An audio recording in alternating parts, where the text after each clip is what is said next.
Okay, Assalamualaikum and a very good afternoon to everyone. I'll be facilitating this class today. It's my first masterclass, so I hope I will do you justice, for spending your time in this masterclass. As you know, I have been reporting politics. Most of the time it's reporting politicians, it's not politics, because of the what do you call, the laws and stuff that we have here in Malaysian media. And I have worked in both the pro-government. I have been on the side in Straits Times. It was a very pro-government, but at a time when we were allowed to also interview opposition.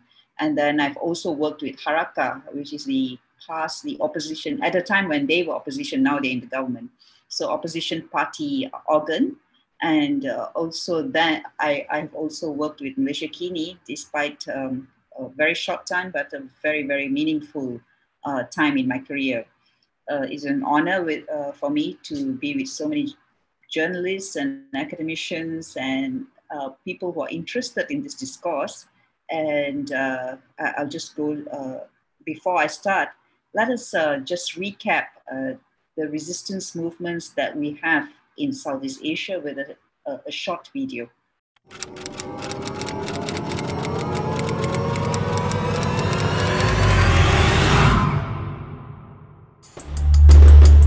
On February 1st, 2021, Myanmar's military seized control of the government. Millions took to the streets for peaceful protests, but the response turned deadly.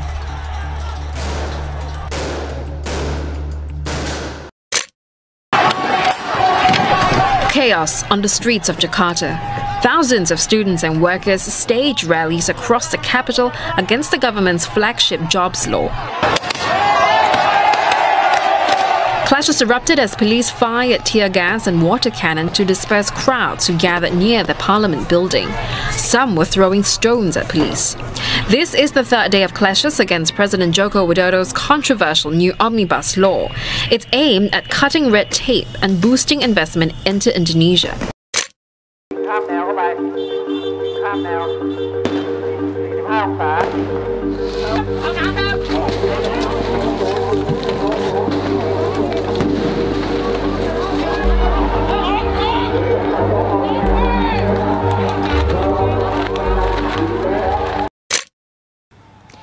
Australia dituduh telah melanggar hukum internasional karena tindakannya mengeksploitasi minyak di kawasan perairan Timor Leste.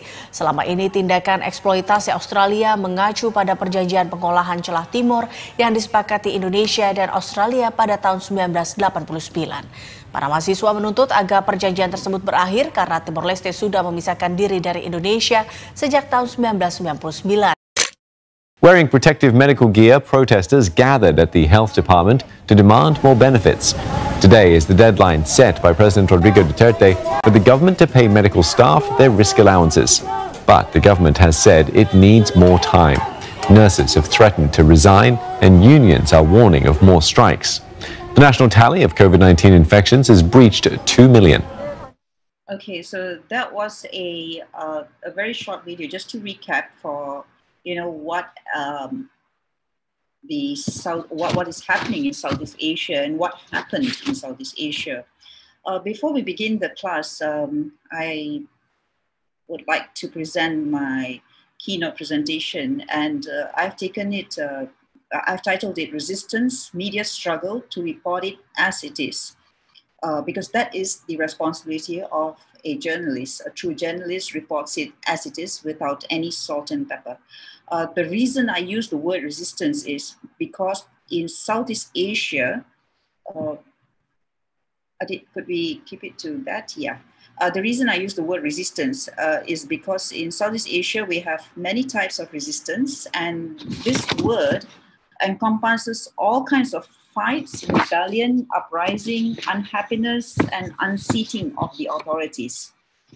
While we usually talk about resistance from the people, the masses, and the idea of resistance gives us the picture of, thousands of people on the protests, in protest on the streets, demanding for their rights. Over the years, resistance has taken on different forms. And with new media and social media, resistance need not only happen on the streets, but can even be successful in silent forms on tweets and Instagrams. We saw this at the beginning of the Arab Spring, especially in Egypt, when internet became the major tool for the youths to fuel the resistance against President Hosni Mubarak before people took to the streets. So the rising started on the internet itself. Sometimes it need not be resistance from the people, but also from within the government, such as political parties within the government, and then overthrowing the government from within, which happened not only once, but twice in the past 2 years in Malaysia. We had the case of, Pakatan Harapan, the opposition winning the 2018 general elections for the first time, unseating 60 years old party, which ruled the government for so long. And then among themselves in Pakatan Harapan, there was a breakaway, and then they worked together with the opposition then, and they overthrew the government. And then through a movement called Sheraton Move. And after that, within that new government, which was called Perikatan Nasional, there was another resistance from the party itself, from another party, and that again brought to a government downfall, and now we have a Perikatan Nasional, Barisan National government. So these are also resistance which the media struggles to report, because many of us journalists who are close to politicians, we know these things are happening. These things are,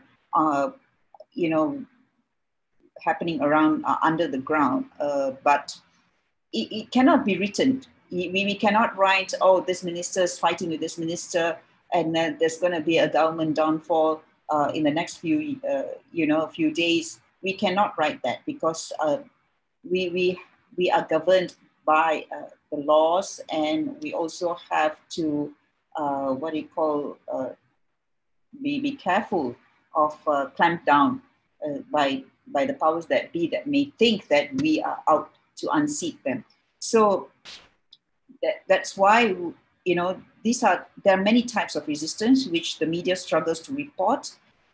Many of these things we write between the lines, and the attempts by media while they write these things is to appease the powers that were, okay, and then the powers that be, and the powers that will be.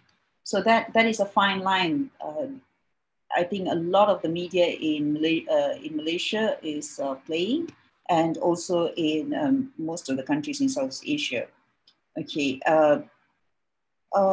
I believe resistance happens in all aspects, and it can rise from within the very poor and the very rich, or everyone, especially when the country's authorities do not listen to the masses.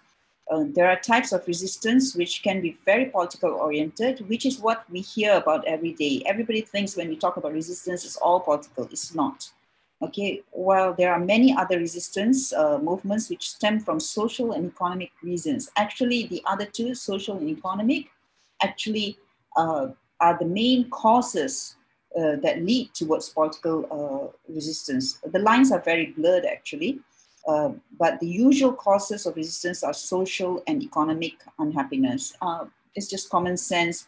A man well-fed, having all his needs taken care of, does not usually take to the streets or does not resist and listens to the authorities.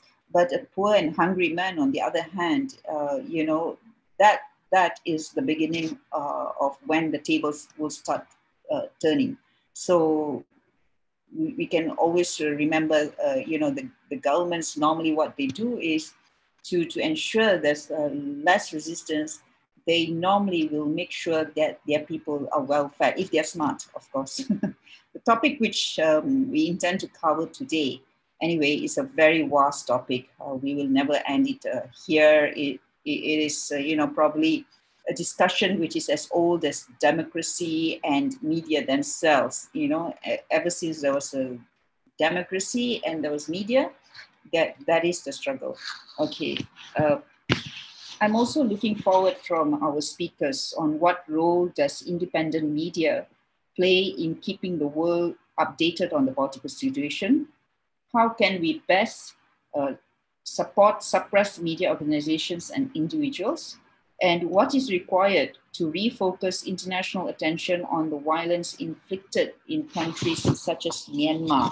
So these are things that we will be looking at. And we will also hear from the experts on how some of these reportings were and are being done in countries which not only threatens the media people, but actually carries out threats. We also hear how media people play the game of hide and seek between life and death in trying to get the stories out there to the people to inform the locals and the world that there is something happening in the country.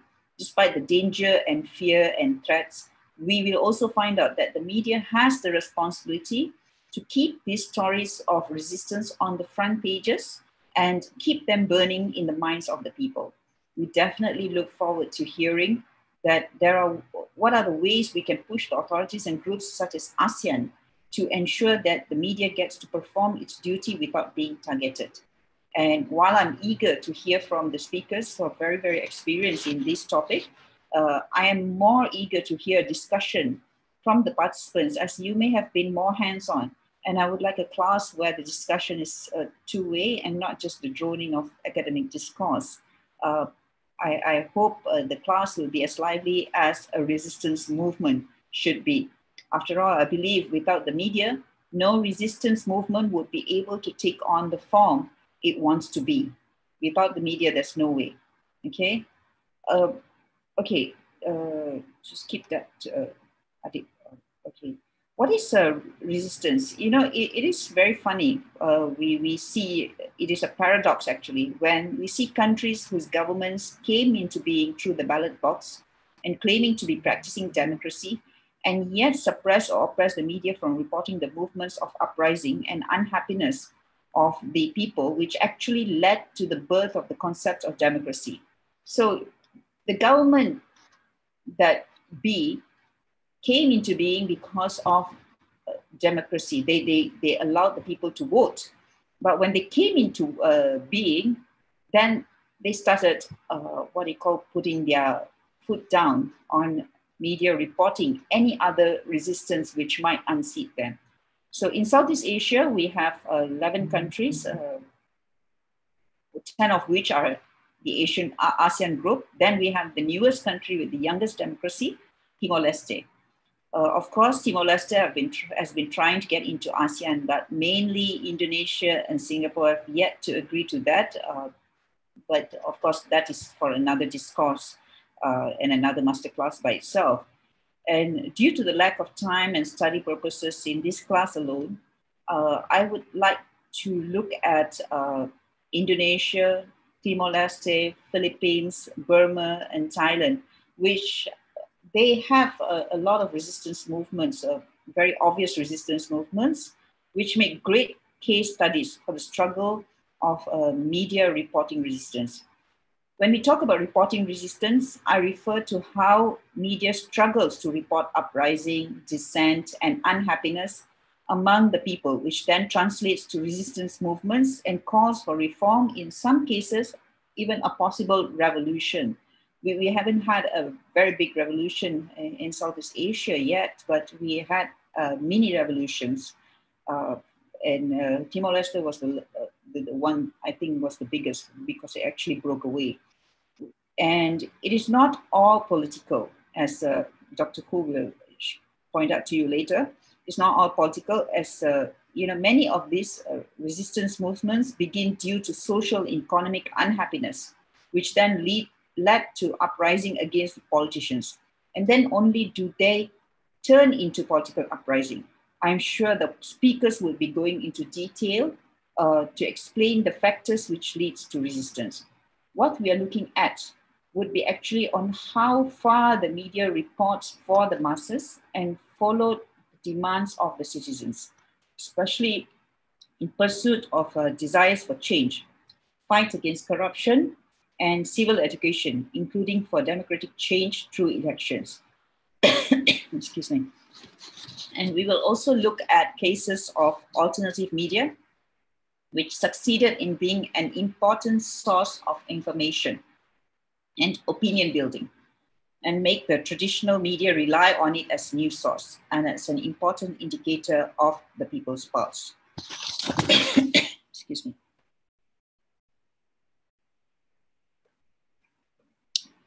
I'm not really used to talking so much, being a reporter. Usually it's just asking questions and letting the others talk, you know.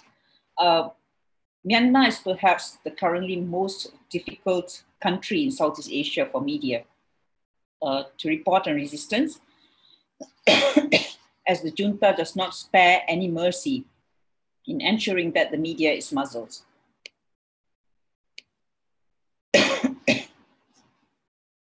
Most recent was the case of US journalist Danny Fenster, who was jailed for 11 years in Myanmar by a military court. The Frontier magazine managing editor have been accused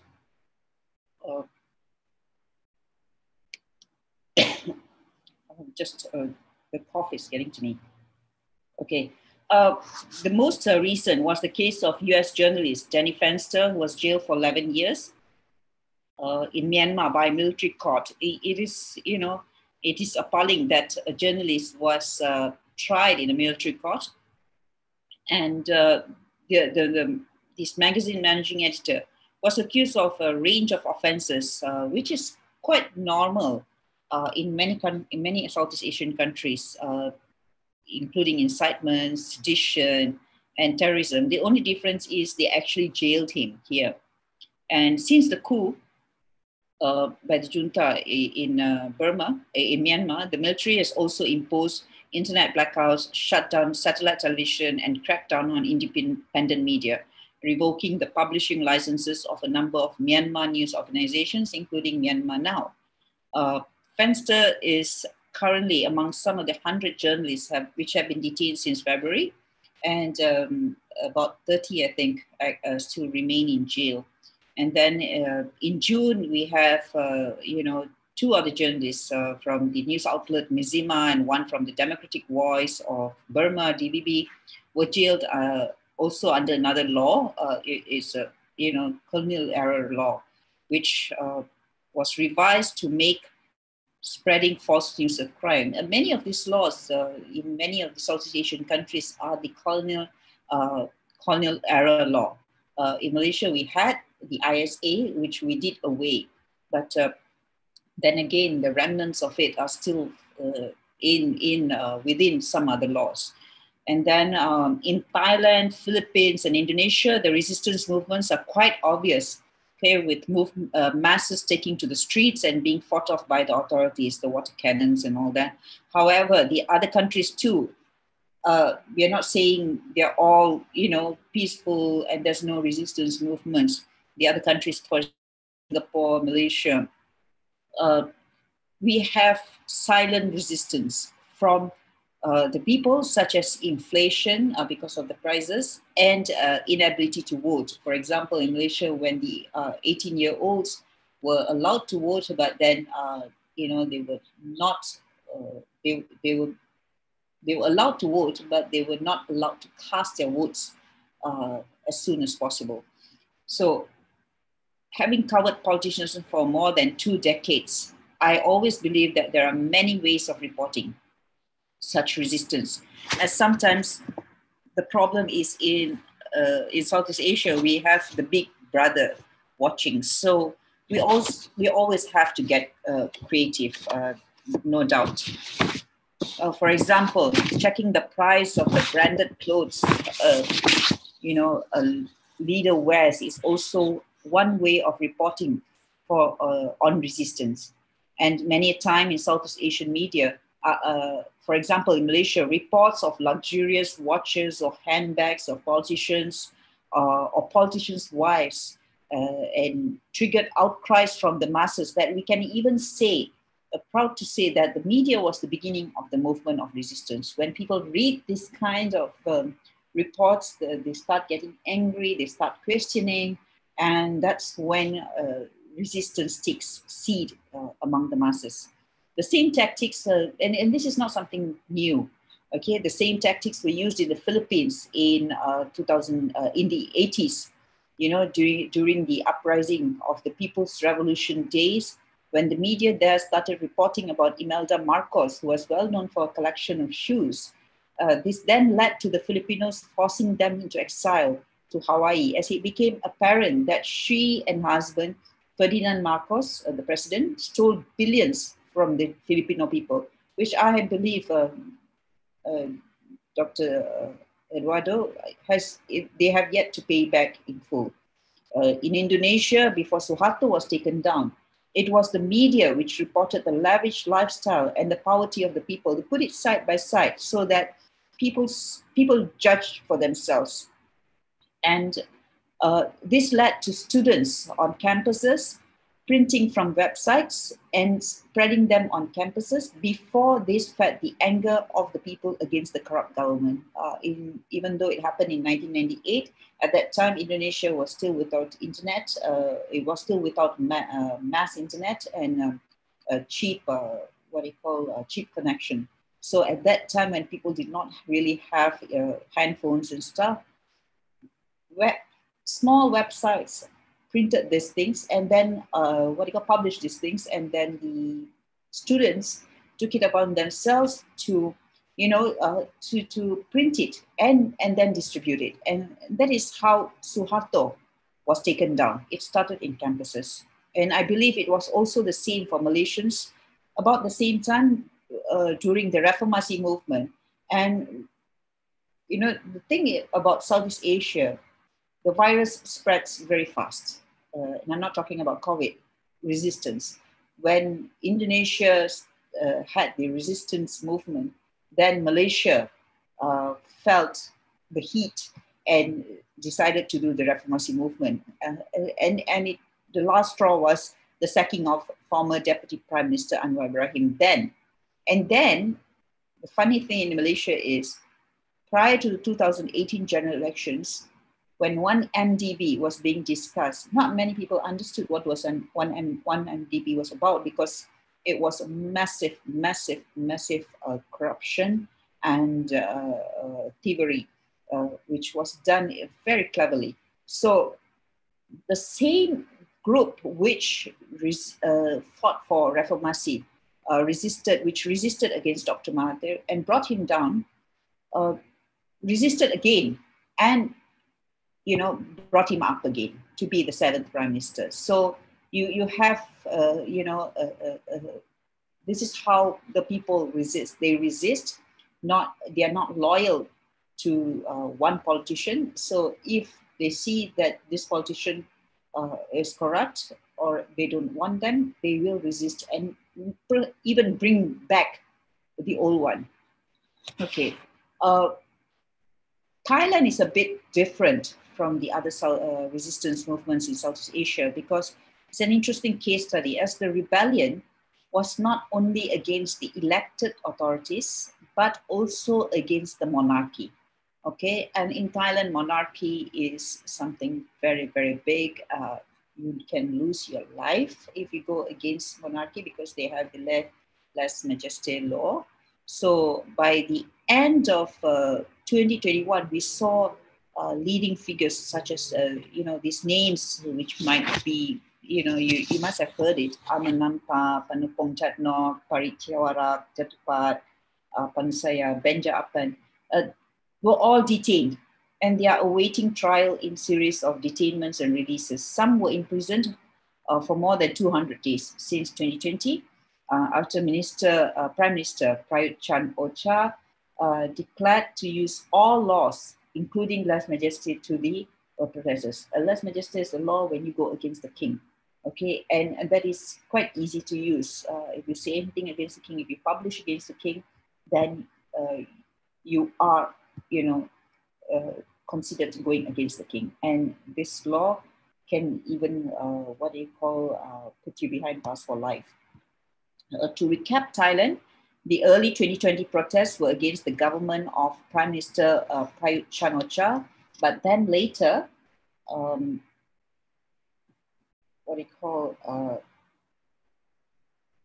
then later included demands for reform of the Thai monarchy. So first it started as a resistance against the Prime Minister, and then and then it became the demand for reform of the Thai monarchy when the monarchy did not. They realized that the monarchy was in defense of the Prime Minister. And as in many Southeast Asian countries, again, the university campuses was the hotbed for the beginning of the resistance. The large demonstration by the Free Youth Umbrella at the Democracy Monument in Bangkok demanded for changes to the government of Thailand, the dissolution of parliament, ending intimidation of the people, and the drafting of a new constitution. It was, it had all some of the elements of the Hong Kong umbrella movement, which did not really have an overall leader. And this is quite common in Southeast Asian countries. On 3rd August of 2020, two student groups publicly raised reform demands to reform the monarchy, breaking a long taboo of publicly criticizing the monarchy.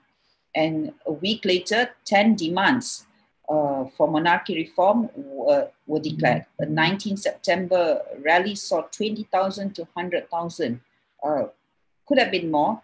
And this was regarded as an open challenge to King Vajiralongkorn. And this normally does not happen in Thailand, where they're very, very loyal to the king.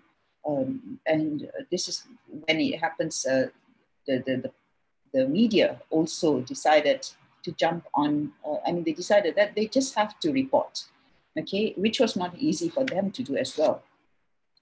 A government decision to delay voting on a constitutional amendment in late September fueled nearly unprecedented public Republican statement and mass protests on 14 October.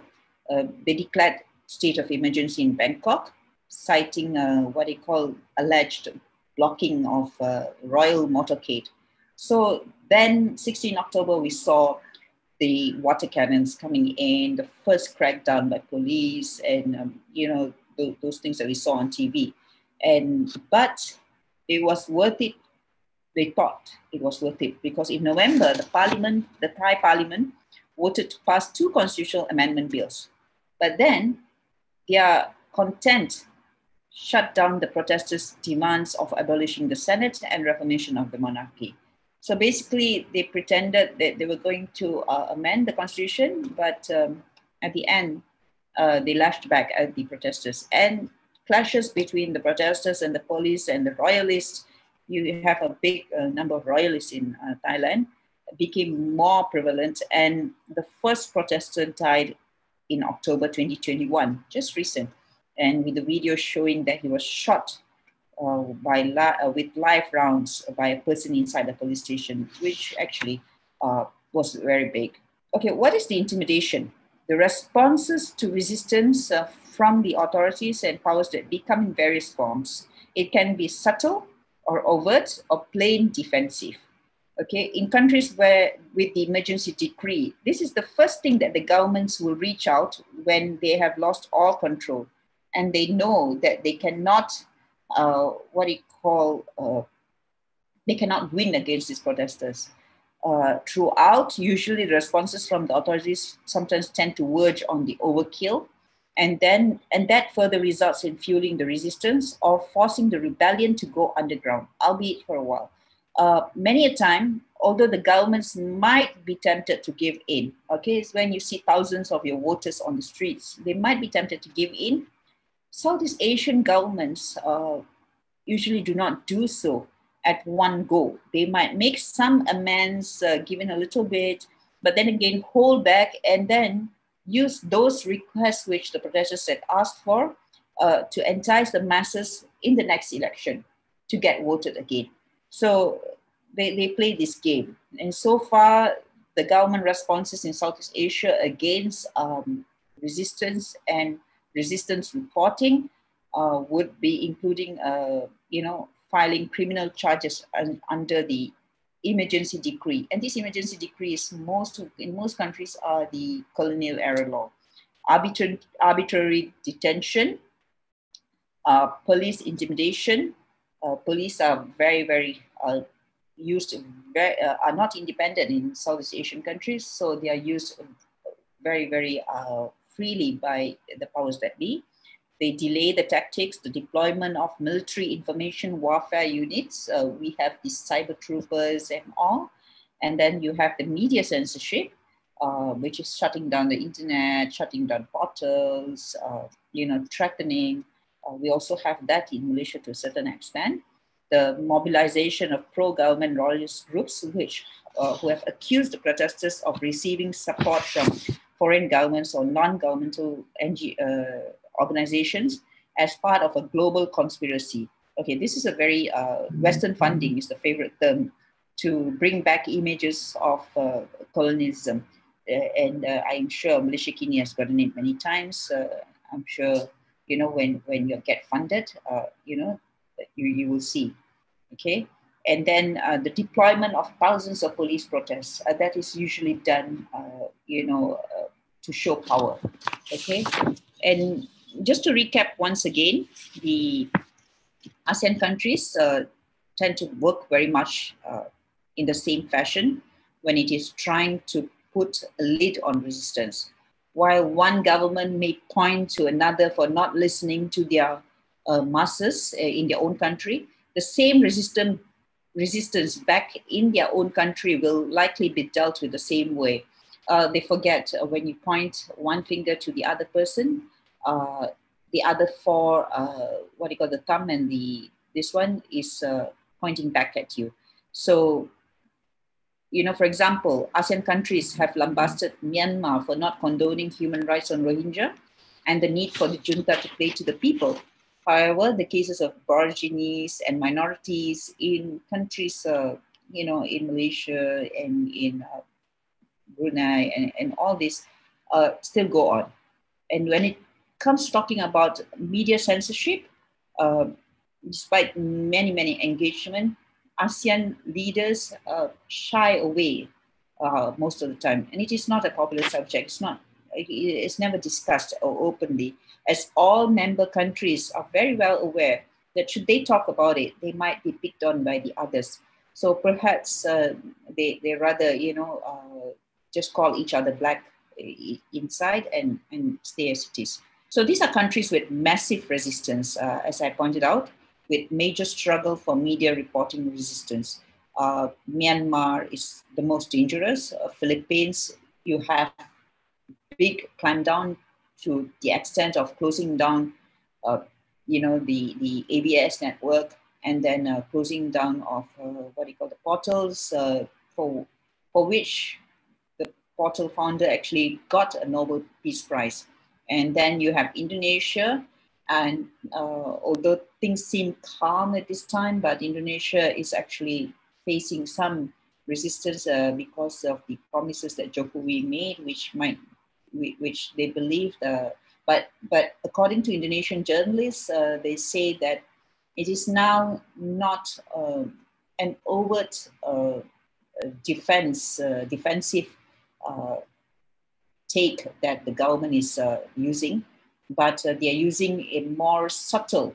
So they have laws which talk about economic online and digital things, but actually they're trying to clamp down the media. So that is what the journalists are saying. So Indonesian government probably has gotten smarter in how to deal with resistance. Then you have Thailand, which is open resistance. And then you have Singapore, which has very, very strict control on its media. But it is there between the lines. It is being reported. There are cases of opposition, but Singapore is as we all know, it's a tightly controlled. The opposition is still fledgling, despite the advance that they have made is fledgling. So these are the countries with massive resistance. We are not saying that they don't have resistance in other countries, but these are countries which we see. For example, Malaysia, for now, it's the resistance is not very big, but it's in spurts. In spurts, when something happens, then people talk about it, but they have yet to take to the streets again, like what we did in during the reformasi movements. So without further ado, I've been going on and on. So let us go to the topic of today. Okay, power to the people, democracy, civil society, and resistance in Southeast Asia. A very, very big topic, a very, very interesting topic. But, nevertheless, we have to, it has been discussed over and over and over, but we have to keep discussing. So the speakers today are Dr. Koh Ying Hui, Dr. Waylin Jeffrey Jahon, and Dr. Eduardo Sitadem. And all are experts on the topic of power to the people and democracy, as well as on media responsibility. So Dr. Koh will be speaking on understanding protests and movements of resistance. And Dr. Koh will be highlighting the various forms of protests and movements of resistance. You will realize that the concept of a protest can vary in many ways. And protests can come in the most subtlest of forms. Okay, Dr. Waylin will be speaking on the art of resistance, protest, and visual culture in Southeast Asia. This will be very interesting and will prove to be useful to journalists, because when you describe the movements of resistance in your stories, you need to know whether this is actually a resistance and what kind of art is it. You need to explain to the masses, look, there is a resistance happening, this is why. If you can't use the word resistance, what other forms can you use? Because a journalist, as far as I believe, is an artist as well. So we write it with words, we write it in visual forms, So this will prove to be very useful for journalists to learn and understand how the resistance movements can be made known and shown and visualized by the masses for the masses. So if it is just one man standing, immolating himself, that is, it is not, people might not say that's resistance because there's just one man, burning himself. But actually it is the beginning of resistance. So these are types of resistance which Dr. Waylin, of course, will go into depth later.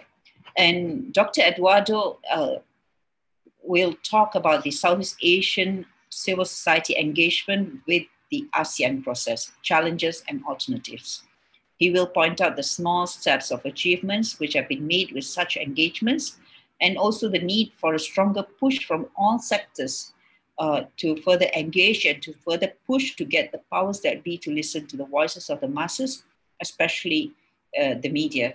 And I'm sure Dr. Eduardo has also, is taking a lot of effort to get the leaders of the ASEAN to actually listen and hear and talk about the need for media to be given that freedom to report resistance.